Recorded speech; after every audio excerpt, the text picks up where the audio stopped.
He was truly talented, not in just one subject but in many at once.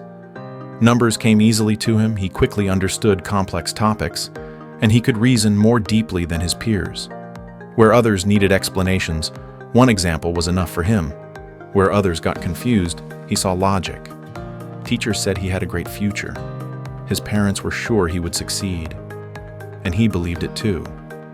Not because he was arrogant, but because from the very beginning, the world seemed to confirm it. His name was Alex, and from early childhood he had a feeling that his life would work out. Not immediately, not without problems, but overall, it would work out. Learning was easy for him. He grasped things instantly. While others spent hours, he understood in minutes. While classmates memorized formulas, Alex understood their meaning. While others worried before exams, he stayed calm. He got used to being someone who didn't need to strain himself, someone who would manage anyway, someone whose small mistakes were forgiven because he was gifted. And right here, the first, almost invisible, mistake appeared. Alex began to believe that if you're smart, you don't need to hurry. That if you have abilities, you'll always have a second chance.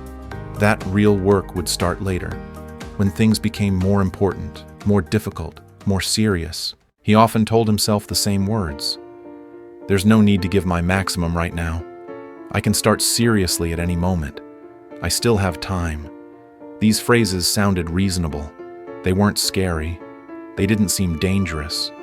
And that's exactly why he didn't notice how a habit appeared in his life, one that would later destroy everything. This wasn't laziness. Alex didn't lie around doing nothing all day. He was active, sociable, curious. He was interested in many things, read a lot, discussed ideas, made plans. And it wasn't procrastination in the usual sense. He didn't avoid tasks completely. He simply kept postponing the hardest ones. It was a habit of postponing discomfort. Every time he needed to focus and do something truly difficult, when effort, concentration, and inner work were required, he told himself the same phrase. I'll start later. Now isn't the right moment. He picked up his phone, opened videos, scrolled through feeds, replied to messages. 10 minutes passed, then 20, then an hour, and the day was over. Sometimes he felt a slight anxiety, a small sting inside, but more often, calm, because he knew tomorrow he would definitely start. Tomorrow there would be more energy. Tomorrow the mood would be right. Tomorrow he would pull himself together and do everything quickly. He didn't realize that this tomorrow was the main trap. Over time, it became clear why this habit was more dangerous than laziness and procrastination combined. The first serious failure came unexpectedly. Until then, life seemed to forgive him everything. An exam, an important one, the kind that was supposed to open new opportunities. Alex was sure he would succeed. He was smart. He understood the material. But the result was different.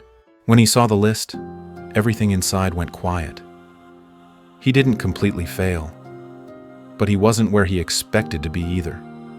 People who doubted themselves were ahead of him. Those he considered weaker went further. And that hurt. He wasn't less intelligent than others. He wasn't worse. He just didn't do it in time. And here's where the most dangerous thing happens. A talented person stops blaming the habit and starts blaming himself. Maybe I'm not as smart as I thought. Maybe all this talk about potential was a mistake. Maybe I just overestimated myself. At that moment, talent turns into a burden.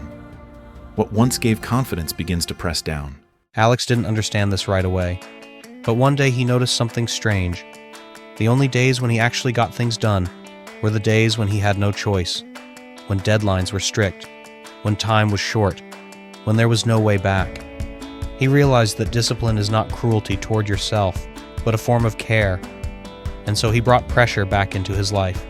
Small, constant pressure, short deadlines, limited time, small promises, but fulfilled ones. Talent is a chance, but habits decide whether that chance becomes a real life or just a memory of who you could have been. Alex understood a simple truth. Life doesn't open up to those who wait for permission. It responds to those who start. even while doubting. And in that daily choice, he felt for the first time that he was living his own life, not postponing it. No loud promises, no illusions, just taking the next step, where before he would have stepped back.